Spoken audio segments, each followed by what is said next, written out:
My wife cheated with a rich CEO and raised our kids to hate me. Now they're back begging for help, but what I said left them speechless. I was married to my wife Carly for 25 years. I was 50, she was 48, and we've got 2 kids. Zach, 27, male, and Emily, 25, female, who had already moved out and started their own lives. From the outside, we probably looked like one of those solid couples who had life all figured out, but behind the scenes it was a whole different story. Before we had Zach and Emily, Carly worked as an office manager at a small company. She loved it and was really good at it. But when Zach was born, she decided to step away from her career to stay home and raise the kids. At the time, it felt like the right choice. I was working full-time as an IT support manager, and we figured we'd get by on my income while Carly focused on the kids. I respected her decision, and I thought we were working as a team. For a while, it worked. Carly took on the brunt of the parenting, school drop-offs, helping with homework, everything. I made sure to tell her how much I appreciated her, even if I couldn't always be there to help. But as the kids got older, things started to get tight financially. Raising 2 kids wasn't cheap, and we were down to just one income. Every unexpected expense, a car repair, a school trip, even back-to-school shopping, felt like a mountain to climb. I picked up extra hours whenever I could, sometimes working late nights or weekends just to keep things steady. I hated it. There were days when I'd leave the house before the kids woke up and come home after they were already in bed. Carly would point out how little time I spent with them, and she wasn't wrong. But what was I supposed to do? We needed the money. Even though I was trying, Carly grew more and more resentful. I think a part of her felt trapped. She'd given up her career for the family, and now that Zach and Emily were older, there wasn't much for her to focus on anymore. She'd make little comments about how other families seemed to have figured it out while we were still just getting by. It stung.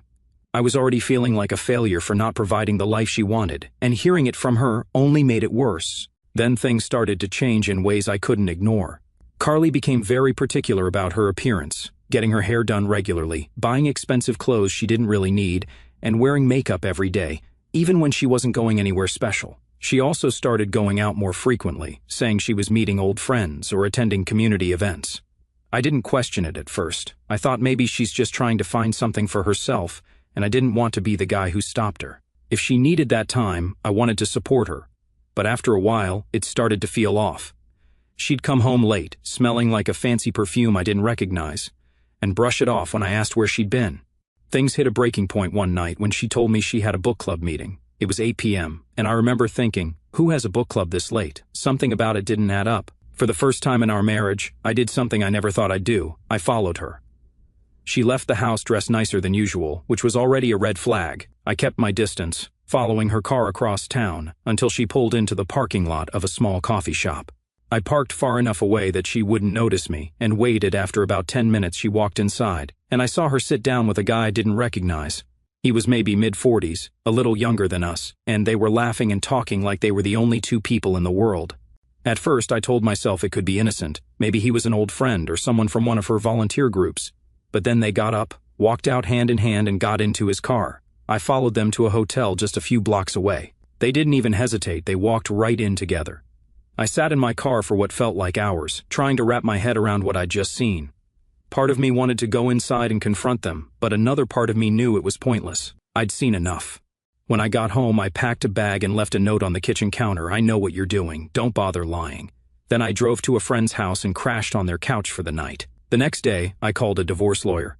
When I confronted Carly, she didn't even try to deny it. She just sat there calm as ever, like she'd been expecting this conversation. When I told her what I'd seen, the coffee shop, the hotel, she nodded and said, "Well, I guess there's no point in lying, is there?" She admitted she'd been seeing Rick for almost a year. He wasn't just some fling. Apparently, Rick was loaded. He owned a few businesses, had a giant house across town, and understood her in ways I never could. Her words, not mine. She didn't try to sugarcoat it. "I wasn't happy," she said. "Rick makes me feel appreciated. No tears, no begging for forgiveness, nothing." It was like she'd been waiting for me to figure it out so she could finally move on. She listed off her reasons like she was justifying a business decision. She was lonely. She felt like we drifted apart. She missed feeling wanted. Then she hit me with, "You've been so focused on work for years, I didn't think you even noticed me anymore." Like that somehow made her sneaking around okay. I just stood there letting her talk, but inside, I was fuming. She'd traded 25 years of marriage for someone with a bigger bank account, and she wasn't even pretending to regret it. The only time she hesitated was when I said, "I'm filing for divorce." "You're sure about that?" she asked. tilting her head like she was surprised I'd actually follow through. "I'm done," I said. "You made your choice, and now I'm making mine." She didn't argue, she just said, "All right, I guess this is for the best." It was so cold, so calculated, like this was just another step in her plan. Filing for divorce ended up being easier than I thought. I think I'd been mentally done with our marriage for a while, so once I had a reason to leave, I didn't hesitate. The hardest part wasn't leaving Carly, it was knowing I'd have to tell Zach and Emily. They were adults, but this wasn't some small thing I could brush under the rug.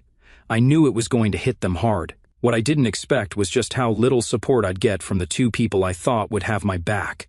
I decided to tell them separately. I started with Zach, thinking he'd be the more level-headed one. We met at a diner he liked, the kind of place with greasy burgers and coffee that tasted like motor oil. He was sitting there, scrolling on his phone, when I walked in. I sat down, made some small talk, and then just ripped the Band-Aid off. "I'm divorcing your mom," I said.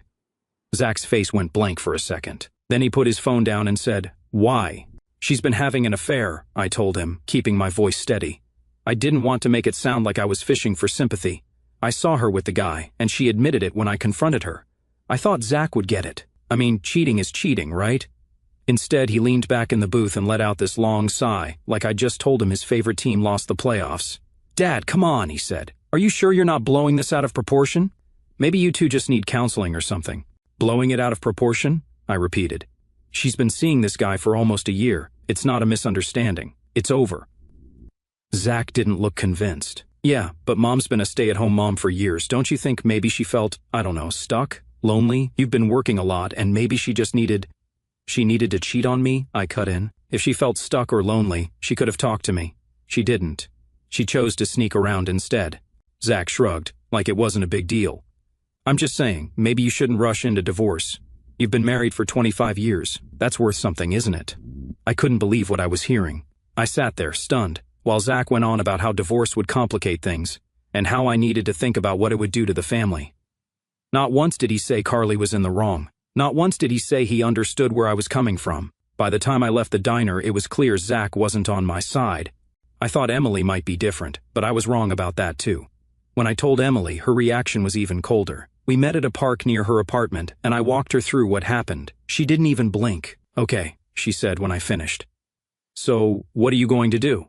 "I've already filed for divorce," I said. She crossed her arms and frowned. "Isn't that a little drastic? I mean, Mom made a mistake, sure, but are you seriously just giving up on your marriage?" "She didn't make a mistake, Emily. She made a choice," I said, trying not to sound as frustrated as I felt. "A mistake is forgetting an anniversary or saying something hurtful in a fight. This is something else entirely." Emily shook her head. "You don't get it. Mom gave up everything for us. Her career, her independence. She put it all on hold to raise me and Zach while you worked. Don't you think maybe that took a toll on her? Maybe she just needed..." "To cheat on me?" I interrupted. "Why does everyone keep acting like this is my fault?" "Nobody's saying it's your fault," Emily shot back. "I'm just saying it's not black and white. People aren't perfect, Dad. Mom made a mistake, but that doesn't mean you should throw away 25 years of marriage." It was like talking to a wall. No matter what I said, Emily kept coming back to how much Carly had sacrificed for the family and how I needed to think about the bigger picture. When I told her it wasn't up for debate, she got defensive. "Well, if you're set on this, don't expect me to take sides," she said. "I'm not asking you to take sides," I said, though I was starting to realize that was exactly what she'd already done. By the end of the conversation, I was exhausted. Zach and Emily weren't just unsupportive, they were outright dismissive of everything I'd been through. It felt like they were more concerned about Carly's feelings than mine, like her betrayal was somehow justified because she'd been lonely or sacrificed too much. And the worst thing is that Carly didn't even care. Over the next few weeks, things got even worse. Zach and Emily started pulling away. They'd always been good about calling or texting every now and then, but now I was lucky to hear from them once a month. When I tried to check in, the conversations were short and awkward. I could tell they were spending more time with Carly and Rick. I'd see pictures on Facebook, family dinners, birthday parties, holidays, and I wasn't in any of them. They didn't outright cut me off, but the message was clear. I wasn't part of their inner circle anymore. The final blow hit me a few months after the divorce was finalized. Emily called me out of nowhere to share some news she'd gotten engaged. For a brief moment, I felt like I was part of her life again. My little girl was getting married, and she actually thought to call me. I congratulated her, my voice cracking a little as I told her how happy I was for her. But when I asked about the wedding, there was a pause on the line, and in that split second, I knew something was wrong. Well, Mom and Rick will be there, and Rick will be walking me down the aisle, she said quietly, like that explained everything. I frowned, confused. So, it'd be awkward if you came, she said, her voice barely above a whisper. I froze. Awkward? Awkward for who? I wanted to scream. My daughter was telling me point blank that I wasn't welcome at her wedding because it might ruffle Carly and Rick's feathers. The guy Carly cheated with, the one who wrecked our family, had a spot at her wedding and would be walking her down the aisle, but her own father wasn't even invited. You're serious? I asked, my throat tight. It's just you know how things are, she said, sounding uncomfortable but not sorry. It'll be easier this way. Easier for who?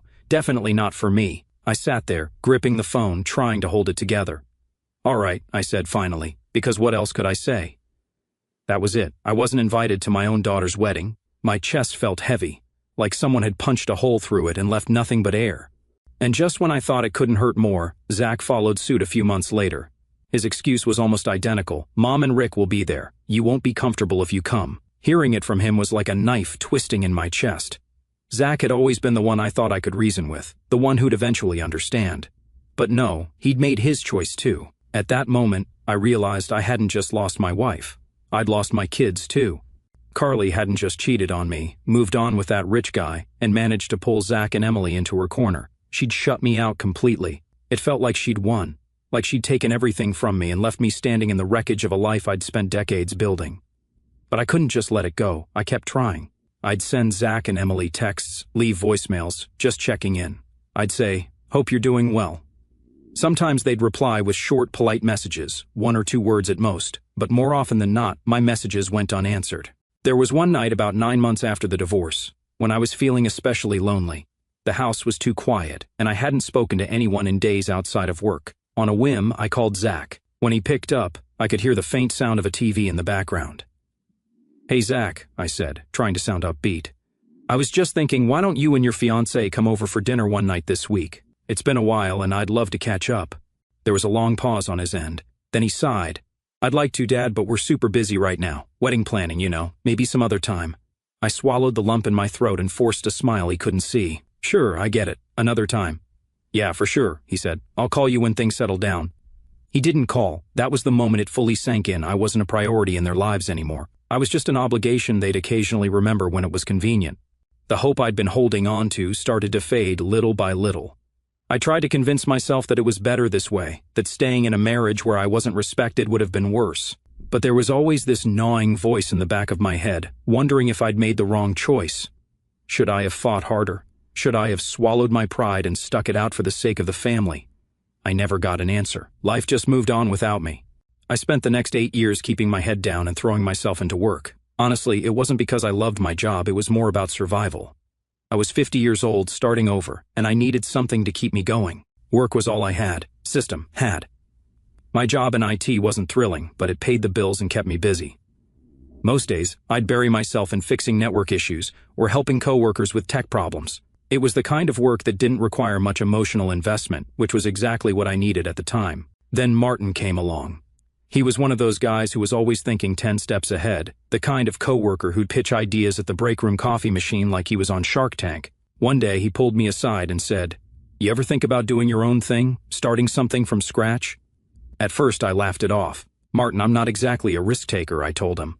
But he kept pushing. His idea was to launch a tech consulting firm that specialized in cybersecurity. He said there was a growing demand for it, and we could really make a name for ourselves if we played it right. The more he talked, the more it made sense. I had the technical know-how, and he had the business savvy. After weeks of late-night conversations over greasy takeout, I finally agreed to give it a shot. What have I got to lose? I told him the first couple of years were brutal. We worked insane hours, juggling our day jobs while trying to build the business on the side. There were nights when I'd fall asleep at my desk. We hit roadblocks left and right, clients backing out, budget problems, and more stress than I'd ever dealt with before. But we kept at it. Slowly, things started to click. We landed a few big contracts, built a reputation for delivering results, and eventually the business took off. By the time I hit 58, I was doing better than I ever had. I wasn't rich by any means, but I was comfortable. For the first time in my life, I'd moved out of that depressing apartment and into a modest but cozy house with a yard, and I was proud of it. I'd even managed to build a little savings, something I'd never thought I'd have after the divorce wiped me out. For the first time in years, I felt like I was in control of my life. I wasn't just surviving, I was thriving. I kept to myself for the most part, focusing on work and keeping my personal life simple. I started dating and then I met Lena. She was a widow. Her husband had died in a car accident 2 years prior, and we clicked right away. She was amazing, and after 1 year we got married. We had a beautiful girl and named her Sarah. My life was quiet, and I liked it that way. Then, out of nowhere, Zach and Emily showed up at my door. It was a Saturday afternoon, and I was in the middle of mowing the lawn when I saw their car pull into my driveway. At first I thought I was seeing things. I hadn't seen either of them in years, and now here they were, stepping out of the car like nothing had happened. I killed the mower and walked over, not sure what to expect. "Dad," Emily said, smiling like we'd just spoken yesterday. Zach was right behind her, holding a toddler I assumed was his kid. For a moment I felt this flicker of hope. Maybe they were here to reconnect, to finally mend the gap that had grown between us. "It's been too long," Emily said, giving me a quick hug. "Yeah, it has," I replied, still trying to process what was happening. We stood there in awkward silence for a few seconds before Zach cleared his throat. "Mind if we come in?" "Of course," I said, stepping aside. They walked in like they owned the place, commenting on the house, how nice it was, how much I'd really come up in the world. I didn't pick up on the vibe then. I was too caught up in the moment. We sat in the living room and I couldn't help but notice how overly friendly they were being. Zach asked about work, Emily complimented the house, and they both kept throwing in little comments about how much they'd missed me. Then, after about 20 minutes of small talk, the real reason they were here came out. "Dad," Zach started, leaning forward, "we need to ask you something." "Sure," I said, still oblivious. He glanced at Emily, who gave him a nod, and then he said it. "We could really use your help financially." I just stared at them, waiting for some kind of explanation. Emily jumped in. "It's not for us, exactly. It's for the kids. We've had some tough times lately." Turns out, Rick's landscaping business had taken a nosedive, and both Zach and Emily had been working for him. Now that the money was drying up, they were struggling to make ends meet. "So what are you asking?" I said, my tone sharper than I intended. "Well," Emily said, "we thought maybe you could help us out a little, just until we get back on our feet." That flicker of hope I'd felt earlier? Gone. They didn't come to reconnect. They didn't come because they missed me or wanted to make things right. They came because they'd heard I was doing well, and now they wanted a piece of it. "I'll think about it," I said, keeping my face neutral. They left soon after, thanking me like I'd already agreed to bail them out. The second they were gone, I sat down and blocked their numbers. 8 years of silence. And this is why they came back? It wasn't about family. It wasn't about healing old wounds. It was about money. For years, I dreamed of a moment where they'd come back into my life, where we'd sit down, have an honest conversation, and rebuild what we'd lost. But now I realized that was never going to happen. I thought that was the end of it, but I was wrong. They weren't done yet. A week later, they showed up at my office, unannounced and completely uninvited. I was in the middle of a meeting with a client when my assistant knocked on the door and said, there are 2 people in the lobby who say they need to see you." They didn't have an appointment. "Tell them to leave their names and I'll get back to them," I said, annoyed. She hesitated. "They're saying they're your kids." My stomach dropped. Of course it was Zach and Emily. I told her to ask them to wait, figuring I'd deal with them after the meeting, but apparently patience wasn't in their vocabulary. Not 5 minutes later, I heard voices down the hall. They'd pushed past the assistant and walked straight into the conference room, dragging their kids with them. "Dad, we need to talk," Zach said, completely ignoring the fact that I was sitting at a table with 2 clients and my business partner. I stood up, trying to keep my composure. "I'm in the middle of something," I said. "This can't wait," Emily said, planting herself at the head of the table like she owned the place. I glanced at Martin, who looked as confused as I felt, and then turned back to them. "Fine. Wait in my office. I'll be there when I'm done." Zach opened his mouth to argue, but Emily grabbed his arm and dragged him out, muttering something under her breath. I apologized to the clients, wrapped up the meeting as quickly as possible, and headed to my office, already dreading what was waiting for me. When I walked in, Zach was pacing the room while Emily sat on the couch, bouncing a fussy toddler on her lap. Neither of them looked happy. "You've got some nerve," Zach said as soon as the door closed. I raised an eyebrow. "Excuse me?" Blocking us, ignoring our calls, he snapped. "We're your family, Dad. You don't just shut us out like that." I leaned against the desk, crossing my arms. "Funny, that's exactly what you did to me for years. Or did you forget about that?" Emily sighed, clearly trying to play mediator. "Look, we get it, okay? We screwed up, but we're trying to fix things. That's why we came here today." "No, you're here because I wouldn't hand over money," I said. "It's not about the money," Zach said, his voice rising. "It's about the kids. They deserve to know their grandfather."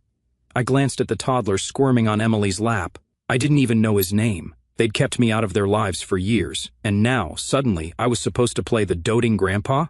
I've never even met them until today, I said, keeping my voice steady. You've spent years shutting me out, and now you're dragging them here to guilt me into helping you. That's low, even for you. Zach's face turned red. Unbelievable. Do you even hear yourself? You're punishing us for making a mistake, and the only people you're hurting are those kids. You mean the kids you didn't let me meet for 8 years? I shot back. The toddler started crying, probably sensing the tension, and Emily immediately jumped up to soothe him. Can we all just calm down? She said, her voice strained. But Zach wasn't calming down. He was getting angrier by the second. You're acting like a bitter old man, he spat. Do you even care about anyone but yourself? That was it. I'd had enough.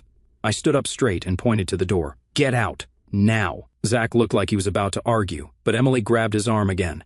Let's go, she said through gritted teeth, her face pale. They left, but not before Zach turned back and hissed. You're going to regret this when you're old and alone. Don't come crying to us. The door slammed behind them, and I just stood there, shaking with anger. I'd been holding on to some small hope that maybe, deep down, they still cared about me. But now I realized the truth. They didn't care about fixing our relationship. They cared about what I could do for them. I spent the rest of the day trying to focus on work, but my mind kept replaying the scene in my office. The audacity of them barging in like that, acting like I owed them something. It was almost laughable. A few days later, they took it a step further. This time, it was an email. The subject line was, "Let's start fresh." I opened it, more out of curiosity than anything else. It was a long, overly wordy apology. They admitted they'd messed up, said they regretted shutting me out, and claimed they wanted to make things right. But buried halfway through the email was the real reason they were reaching out. We've been working on a new business idea, it said. It would mean the world to us if you could invest in it. We're not asking for a handout, just a little help to get started. I didn't even finish reading. I slammed the laptop shut and stared at the wall, trying to keep my temper in check. They hadn't changed. They didn't care about reconnecting. They didn't care about me. All they wanted was my money. I didn't respond. This time I didn't even bother pretending to think about it. I was done. I made the decision to cut them off completely. After their constant demands and manipulations, it was clear Zach and Emily weren't interested in fixing anything. They just wanted what I could give them. I blocked their numbers, removed them from every social media account, and even changed my email address. I wasn't going to leave any door open for them to use me again. At first, I felt a twinge of guilt.